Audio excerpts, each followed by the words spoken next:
হযরতে আবু হুরায়রা বলেন, একদল সাহাবায়ে কেরাম নবীর পবিত্র দরবারে আসার পরে বললেন, ইয়া রাসূলুল্লাহ, ইয়া হাবিবাল্লাহ, আপনি কবে নবুয়ত পেয়েছেন?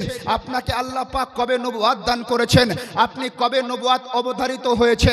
আপনার উপর নবুয়ত কবে অবধারিত হয়েছে? আল্লাহ পাক আপনাকে কবে নবী বানিয়েছেন?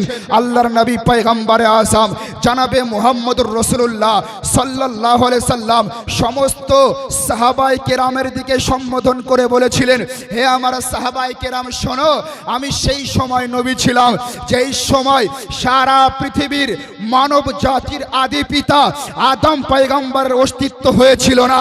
আদম পয়গম্বর তার দেহ এবং পানি এবং মাটি সব আলাদা আলাদা ছিল, কোনো জিনিসের অ্যাটাচ ছিল না, কোনো জিনিসের সংমিশ্রণের মাধ্যমে কোনো অঙ্গ তৈরি হয়েছিল না। তার পূর্বে আমি মুহাম্মদুর রাসূলুল্লাহ আল্লাহর দরবারে নবী ছিলাম।